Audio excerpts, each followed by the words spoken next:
Married ആണ്, happy ആയിട്ട് അവര് ഒന്നിച്ച് വർക്ക് ചെയ്യുന്ന ആൾക്കാരാണ്, ഹാപ്പി ആയിട്ട് പോകുന്നു. So that was meant to be, അങ്ങനെ വിശ്വസിക്കുന്ന ആളാണ് ഞാൻ. ശരിയാണ്, we have a beautiful girl child. അവൾക്ക് ഞങ്ങൾ രണ്ടുപേരും ഉണ്ട്. അവള് ഈ പറയുന്ന പോലെ വളരെ അണ്ടർസ്റ്റാൻഡിങ് ആയിട്ടുള്ള ഒരു കുട്ടിയാണ്. അച്ഛനും അമ്മയും ഞങ്ങൾ രണ്ടുപേരും ഒന്നിച്ച് തന്നെയാണ് അവളെ വളർത്തുന്നതും. അവളുടെ എല്ലാ കാര്യങ്ങളിലും ഞങ്ങളുടെ ഡിസിഷൻസ് എല്ലാം മ്യൂച്വൽ ആണ്. ആൻഡ് ഈക്വലി ആള് വരുമ്പോ, I mean whenever he wants to be with her, she goes to him. അല്ലാത്തപ്പം ഞാൻ ടേക്ക് കെയർ ചെയ്യണു, അങ്ങനെ ഒരു ഡിഫറൻഷിയേറ്റ്, അങ്ങനെ ഒരു പ്രശ്നമേ അവിടെ വരുന്നില്ല. അതാണ് ഫസ്റ്റ് റിലേഷൻഷിപ്പിൽ സംഭവിച്ചത്. സെക്കൻഡ് റിലേഷൻഷിപ്പ് ഈ പറഞ്ഞ പോലെ ചിലപ്പം ആദ്യത്തെ റിലേഷൻഷിപ്പിൽ ഉള്ള എന്താ പറയാ, അതിനുള്ള ശിക്ഷയായിട്ട് എനിക്ക് കിട്ടിയതായിരിക്കാം സെക്കൻഡ് റിലേഷൻഷിപ്പ്. ഈ പറഞ്ഞ പോലെ ഷിബ്ല പറഞ്ഞില്ലേ, ഞാൻ റിലേഷൻഷിപ്സിൽ 150% കൊടുക്കുന്ന ആളാണ്. ഞാൻ ഭയങ്കര ഇൻവെസ്റ്റഡ് ആയിട്ടുള്ള ഒരു റിലേഷൻഷിപ്പ് ആയിരുന്നു എൻ്റെ സെക്കൻഡ് റിലേഷൻഷിപ്പ്. എനിക്ക് അയാളെ genuinely from the bottom of my heart എനിക്ക് ഭയങ്കര ഇഷ്ടമായിരുന്നു. I knew he was not the perfect person and all. ആൾക്ക് ഫ്ലോസ് ഉണ്ടായിരുന്നു, ആൾക്ക് പാസ്റ്റ് ഉണ്ടായിരുന്നു, പക്ഷെ അതെല്ലാം ഓക്കെ ആയിട്ട് അങ്ങനെ തന്നെ അക്സെപ്റ്റ് ചെയ്ത ഒരാളായിരുന്നു ഞാൻ.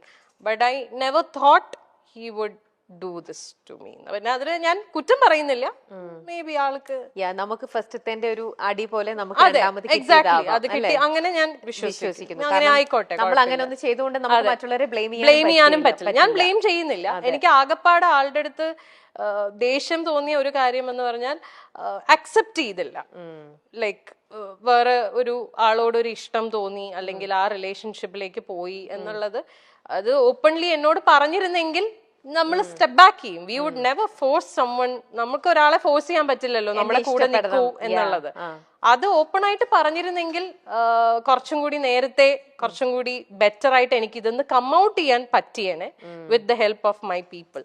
പക്ഷെ അത് സംഭവിച്ചില്ല. അപ്പോ ഇത്രയും ട്രൂ ഫ്രണ്ട്സിനെ പോലെ തന്നെ ചില ഫ്രണ്ട്സ് അപ്പൊ ആര്യനെ ചീറ്റ് ചെയ്തിട്ടും ഉണ്ടാവണം. യെസ്, അല്ലേ? ഉണ്ട്. അതുകൊണ്ടാണല്ലോ ഇങ്ങനെ ഒന്ന് സംഭവിച്ചത്. അല്ലേ? അതെ, അതും ശരിക്കും ഭയങ്കര പെയിൻഫുൾ ആയിട്ടുള്ള, ഇറ്റ് ഈസ് വെരി പെയിൻഫുൾ. കാരണം ആരും ഒരിക്കലും എക്സ്പെക്ട് ചെയ്തിട്ടുണ്ടാവില്ല ഈ ഒരു സാധനം ആ ഒരു പർട്ടിക്കുലർ പേഴ്സണിൽ നിന്ന് വരുന്നത്. എക്സാക്ട്ലി, അതാണ് എനിക്ക് ട്രോമയായി പോയത്. അതിപ്പോ മേ ബി ഞാൻ അറിയാത്ത ഒരാളായിരുന്നെങ്കിൽ എനിക്ക് ചിലപ്പം ഇത്രയും ബുദ്ധിമുട്ടുണ്ടാവില്ല. ഇത് എനിക്ക് ആ പെയിൻ ശരിക്കും കിട്ടുന്നു, കാരണം എനിക്ക് റിലേറ്റ് ചെയ്യാൻ പറ്റുന്നുണ്ട്. എന്റെ കണ്ണിപ്പം നിറയാണ് ആക്ച്വലി. കാരണം ആ ഒരു വേദന ഒരു ലേഡി എന്നുള്ള രീതിയിൽ എന്റെ കണ്ണ് നിറയണം. നമുക്കത് ശരിക്കും നമുക്കത് ഫീൽ ചെയ്യാൻ പറ്റുന്ന ഒരു കാര്യമാണ്. ആര്യ, അത് യു വെന്റ് ത്രൂ ദാറ്റ്. ഭയങ്കര ഒരു ഭയങ്കര ആര്യ അത് എങ്ങനെ ഹാൻഡിൽ ചെയ്തു? Arya it was very difficult. ഞാൻ I fell on to a depression. ഭയങ്കര ബുദ്ധിമുട്ടായിരുന്നു. I lost myself. നമുക്കത് കാരണം നമ്മൾ ജീവനായിട്ട് നമ്മുടെ കൂടെ നിർത്തിയിട്ടേ അവൾ എനിക്കിട്ട് ഇങ്ങനെ പണിയ എന്നൊക്കെ പറയണത് ശരിക്കും. അതെ, എന്റെ കാര്യത്തിൽ കുറച്ചും കൂടെ ബുദ്ധിമുട്ടായി പോയത്, ഞാൻ ഇതെല്ലാം ഫേസ് ചെയ്യുന്നത് ലോക്ക്ഡൌണിന്റെ സമയത്താണ്. മൊത്തത്തിൽ ഞാൻ പെട്ടുപോയ അവസ്ഥയാണ്. Like I couldn't do anything. എന്നുവെച്ചാൽ നമുക്കിപ്പോ ഒരു കൗൺസിലറിന്റെ അടുത്ത് പോലും പോവാൻ പറ്റത്തില്ല എന്നുള്ള ഒരാളെ ഇപ്പം നമ്മൾ പറയും ഓക്കെ ഫ്രണ്ട്സിന്റെ അടുത്ത് പോയിരുന്ന് ചിലപ്പോ സംസാരിച്ചാ ഓക്കെ, എങ്ങനെ പോവാനാ? മുറിന്ന് പുറത്തിറങ്ങാൻ പറ്റില്ല, because we are all lockdown. ആകപ്പാടെ ഈ കമ്മ്യൂണിക്കേഷനേ ഉള്ളൂ. പക്ഷെ എത്രയൊക്കെ നമ്മൾ ഫോണിൽ കമ്മ്യൂണിക്കേറ്റ് ചെയ്താലും ഒരു ഫേസ് ടു ഫേസ് നമ്മൾ ഇപ്പൊ ഇങ്ങനെ ഇരുന്നൊരു ബ്രേക്ക് ഡൗൺ ചെയ്ത് പോയാൽ ചിലപ്പോൾ ഇതങ്ങ് പോവും. അതും ഫോണിൽ നമ്മൾ സംസാരിക്കുന്നതൊക്കെ തമ്മിൽ there's a lot of difference. അപ്പം ആ ഒരു സാധനവും എനിക്ക് കിട്ടിയില്ല. അപ്പൊ ഞാൻ മുഴുവനായിട്ട് ഞാൻ അതില് എന്താ പറയാ ഡ്രൗൺ ആയി പോയി. പിന്നെ ആര്യനെ ഹെൽപ്പ് ചെയ്തത് ഞാൻ തന്നെയാണ്. ഇപ്പൊ എന്ത് പറയാൻ വന്നു? പക്ഷേ ഈ പറഞ്ഞ പോലെ ഒരു പോയിന്റിൽ നമ്മൾ റിയലൈസ് ചെയ്യും. എന്നെ ഈ പറഞ്ഞ പോലെ പുഷ് ചെയ്യാൻ അഫ്കോഴ്സ് എന്റെ ഫ്രണ്ട്സ് ഉണ്ടായിരുന്നു. ഒരു പോയിന്റ് എത്തിയപ്പോ അവരെല്ലാരും റിയലൈസ് ചെയ്തു ദാറ്റ്സ് ഞാൻ മുങ്ങിക്കൊണ്ടിരിക്കുകയാണെന്നുള്ളത്. അപ്പൊ അവരെല്ലാരും അവരുടെ എല്ലാ സൈഡിൽ നിന്നും മാക്സിമം പറ്റുന്ന രീതിയിലൊക്കെ എന്നെ സപ്പോർട്ട് ചെയ്തു. പിന്നെ എന്നെ ഏറ്റവും കൂടുതൽ എന്നെ ഇതിലേക്ക് തിരിച്ചു കൊണ്ടുവന്നത് ഇസ് മൈ ഡോട്ടർ. അവളൊന്നും ചെയ്തിട്ടല്ല, പക്ഷെ അവളുടെ പ്രസൻസ് ഇൻ മൈ ലൈഫ് അത് മതിയല്ലോ. നമ്മൾ ജീവിക്കുന്ന മക്കൾക്ക് വേണ്ടിയിട്ടാണ്. നമ്മുടെ ഐ മീൻ എന്നെ സംബന്ധിച്ചിടത്തോളം ഷീസ് മൈ എവറിഥിങ്. ഞാൻ ഇപ്പൊ ജീവിക്കുന്നതും ഇപ്പൊ കഷ്ടപ്പെടുന്നതും ഒക്കെ അവളുടെ ഫ്യൂച്ചർ സെക്യൂർ ആക്കുക, അവളെ ഹാപ്പി ആയിട്ട് വെക്കുക. ശരിക്കും റിലേറ്റ് ചെയ്യാൻ പറ്റുന്നുണ്ട്. ആ ഫീല് കറക്റ്റ് ആയിട്ട് കിട്ടുന്നുണ്ട് ശരിക്കും. ഭയങ്കര ഇത് കണ്ടു കഴിഞ്ഞാൽ എന്നെ ഈ പറഞ്ഞ എന്റെ ഫ്രണ്ട്സ് എല്ലാരും ചീത്ത വിളിക്കും.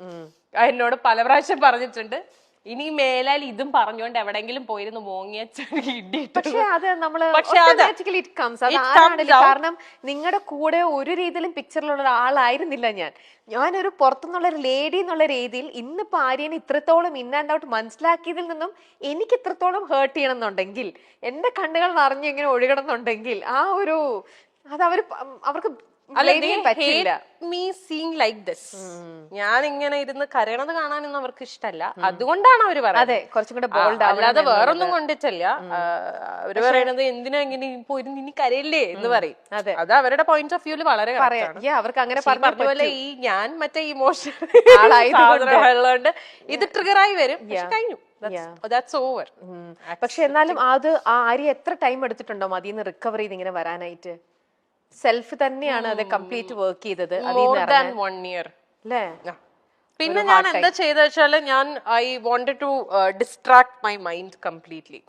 അങ്ങനെ ഞാൻ ഫുൾ എന്റെ കോൺസെൻട്രേഷൻ എന്റെ ബ്രാൻഡിലിട്ടു. കാഞ്ചീപുരത്തില് ഒന്നും നോക്കിയില്ല. ബ്രാൻഡ് മാക്സിമം വർക്ക് ചെയ്ത് എനിക്ക് തോന്നുന്നു ആ ഒരു സമയത്താണ് ഞാൻ ആ ബ്രാൻഡിനെ ഒന്ന് ശരിക്കും പൊക്കി എടുത്ത് കൊണ്ടുവന്നത്.